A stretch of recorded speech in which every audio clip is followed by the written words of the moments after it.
Hello and a warm welcome to you. I'm Esther Gishuki and this is Agri News. Thank you so much for joining us. Let's take a look at today's stories.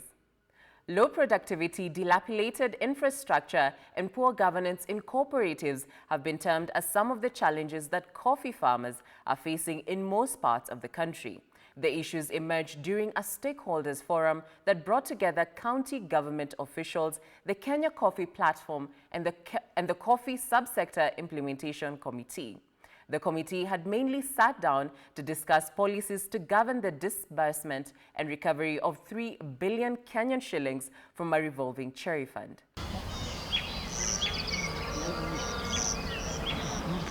The low production of coffee has mainly been attributed to poor farming practices, as well as changes in climatic conditions that have degraded soil quality. John Gogo is one of the farmers who has embraced large-scale coffee farming.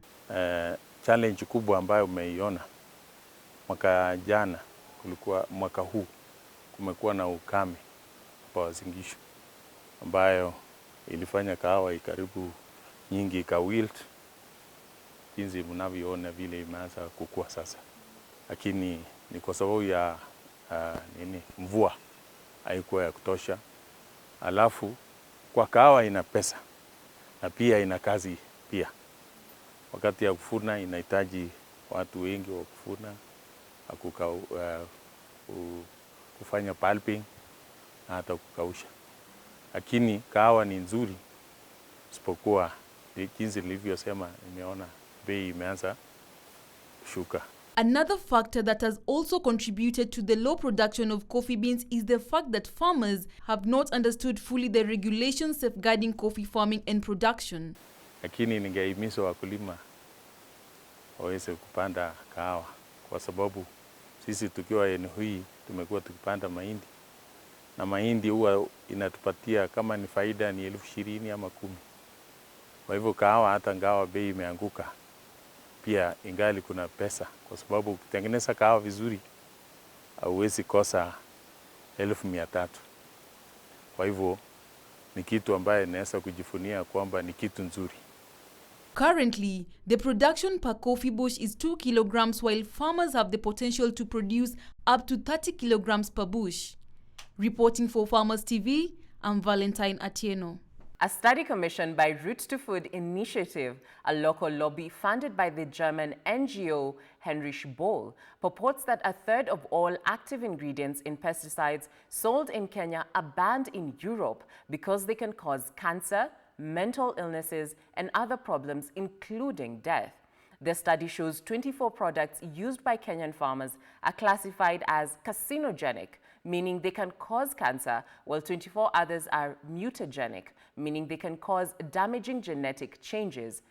The study shows 24 products used by Kenyan farmers are classified as carcinogenic, meaning they can cause cancer, while 24 others are mutagenic, meaning they cause damaging genetic changes. The ingredients are banned in Europe, and Kenyan farmers are not allowed to export food products there if they have traces of these chemicals. Nimepanda hapa mahindi variety iko na eka karibu 15, lakini nimepanda variety tofauti.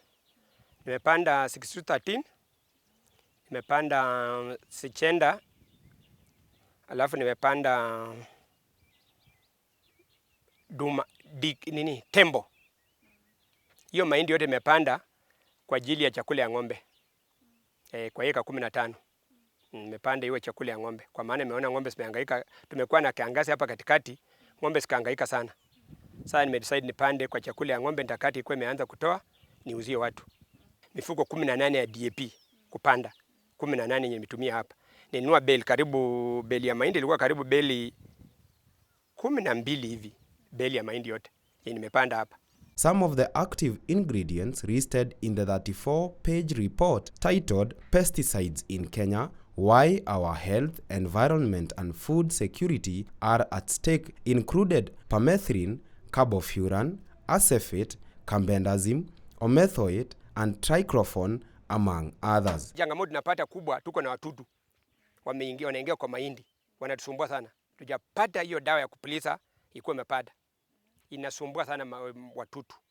Kuna earthworm inaingia kwa row za mahindi, inatusumbua sana. Kama sasa imeanza. Kiangalia yenye iko greenish, iko na matawi imekula hiyo nini. Na earthworm imeingia ndani. Hata hiyo ukitoa tu sasa utapata iko ndani. Hiyo. Mimi mtu kama mimi siwezi pandia hiyo mafuno. Iwezi kunipa mafuno vile ninavyotaka, lakini anasaidia kuleta na mahindi, anauza berries. Anasaidia wale wanje, hizi mahindi uparanye ako sawa sana. Lakini kulingana na dawa kupuliza ndio wakuja. Lakini mahindi amesupply, watu wamenunua mbolea sana. Ndio kwa maana unaona hapa chakula iko mingi everywhere here because of uparanya. Ameletea mahindi ya kutosha na mbolea ya kutosha. Hata top dressing sasa ameshaleta.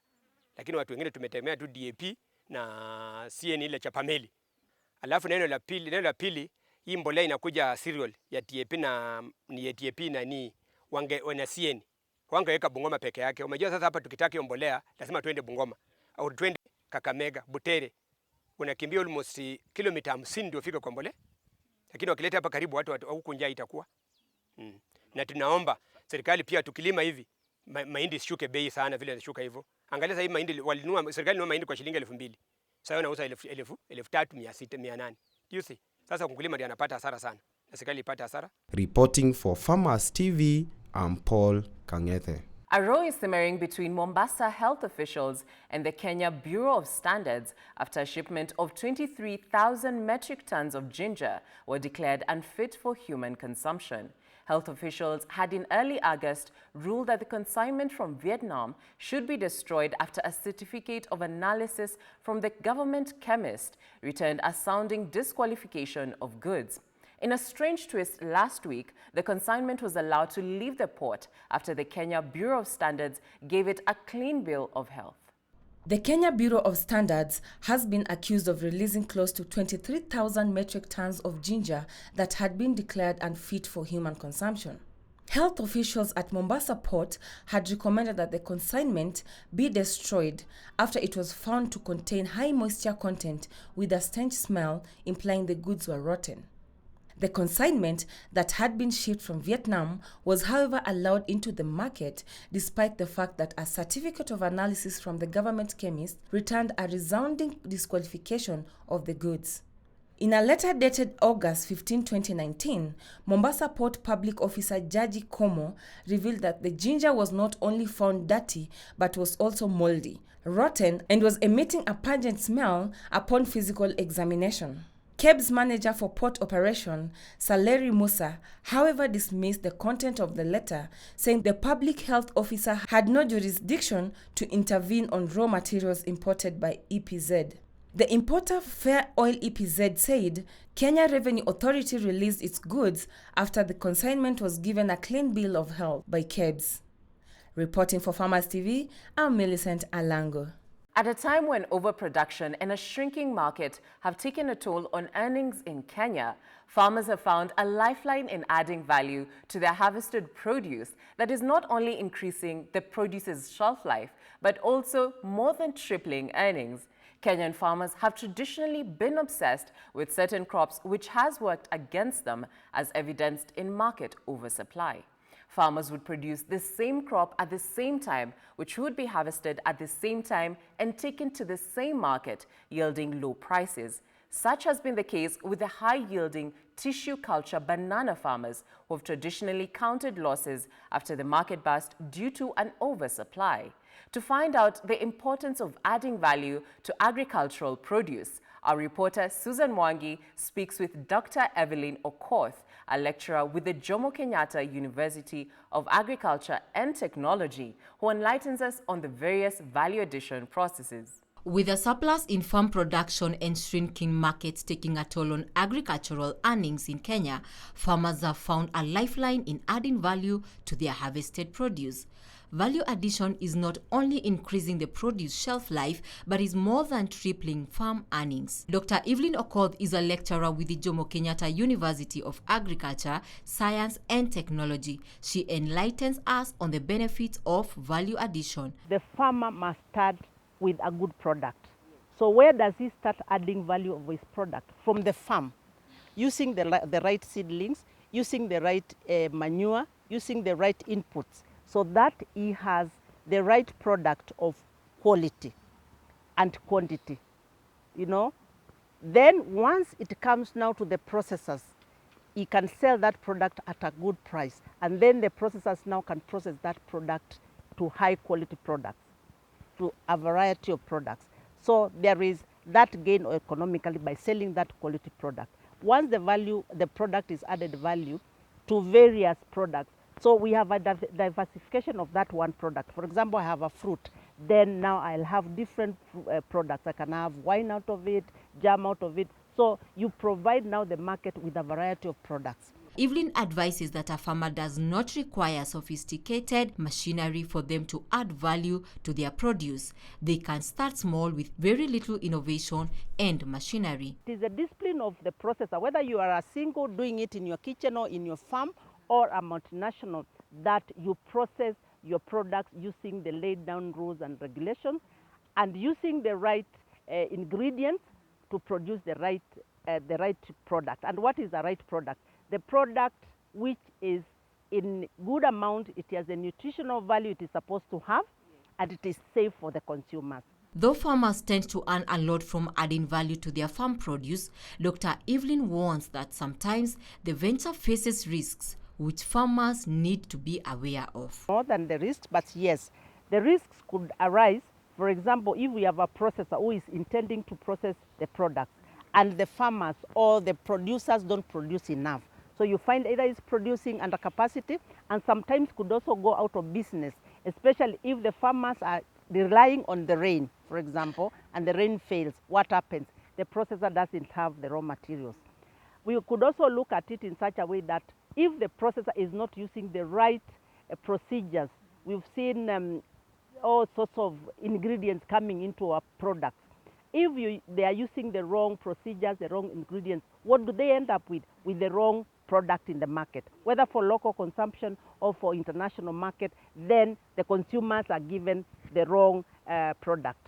Another risk could be if you start processing and you don't even have the market. We always say start from the market. Then we have had very many products coming into the market, and a short while they are not there. If you don't have the product, which when you process, the market, when you process your product, because you're going to do a good product, quality and quantity, then if you don't have a market, you can easily go out of business. So those are some of the risks. But weighed with the benefits, for sure benefits for value addition are more than the risks. Yeah. So the way to go is get the right products, inputs of high quality, enough quantity to produce with using the right procedures. And once you have your market, then that value chain can be complete, and each can gain economically, the farmers, the processors, and even the country as a whole. With a new age, farmers are finding innovative ways to add value to their produce. The traditional belief that farming in Kenya and Africa is for the poor man is quickly being replaced by millionaire farmers. Reporting for Farmers TV, I'm Susan Mwangi.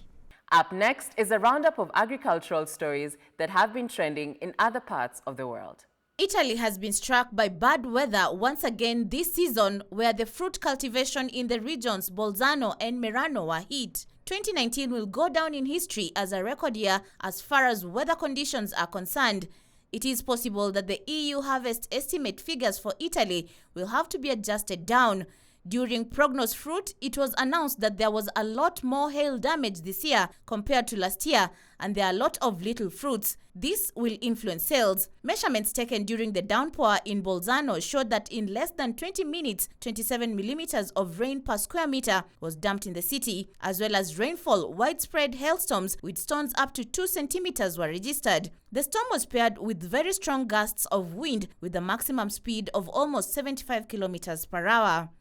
Elsewhere, until the 1980s, Turkey was proud of being one of few self-sufficient countries in agriculture, a key pillar of domestic economy, feeding its population with fertile lands, but now it relies on imports, and the recession has made things worse. The Turkish government is expected to unveil a comprehensive agricultural plan for the next 25 years, aiming to provide some relief amid a dramatic decline of production and workforce. Turkish Agriculture and Forestry Ministry said recently in an economic summit that Turkey's roadmap for the next 25 to 30 years is being prepared.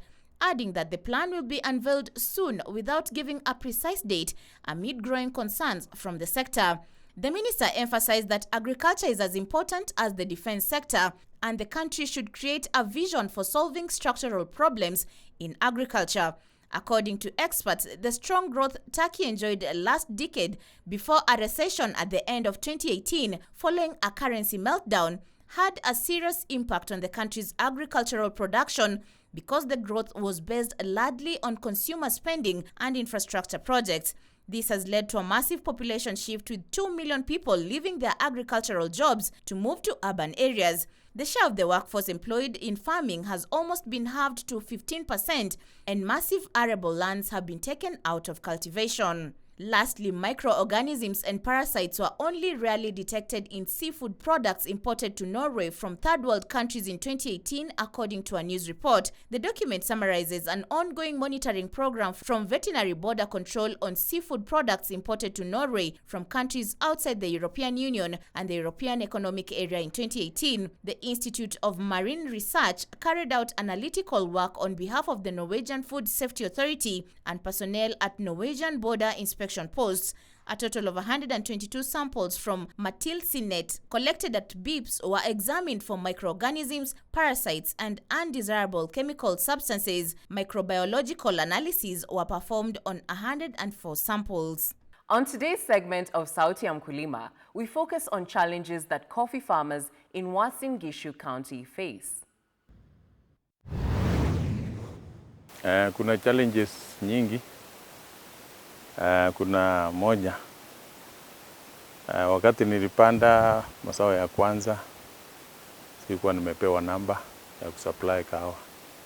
Kwa hivyo ilikuwa ni shida kuuza, kiendelea kusuka chini. Kama kwa wakati huu mwaka jana nilikuwa na kiasi ya kahawa, kumekuwa na ukame hapa Uasin Gishu ambayo ilifanya kahawa ikaribu nyingi ikawilt, jinsi mnavyoona vile imeanza kukua sasa. Lakini ni kwa sababu ya mvua haikuwa ya kutosha. Alafu kwa kahawa ina pesa na pia ina kazi pia. Wakati ya kufuna inahitaji watu wengi wa kufuna, kufanya pulping na hata kukausha. Lakini kahawa ni nzuri, isipokuwa jinsi nilivyosema, nimeona bei imeanza 200, lakini ukame ikatwanga pamoja na maji. Nikawajana na hiyo. Now let's look at how different agricultural commodities are performing in different markets across the country.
Mama boy, aki si biashara si rahisi.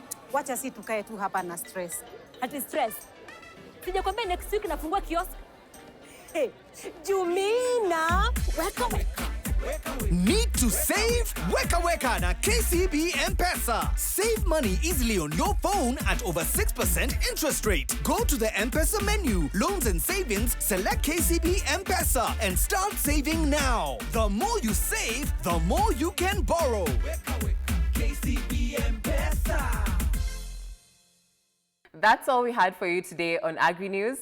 Thank you so much for joining us. Keep the conversation going on our social media platforms at Farm Kenya. I'm Esther Gishuki, and until next time, goodbye.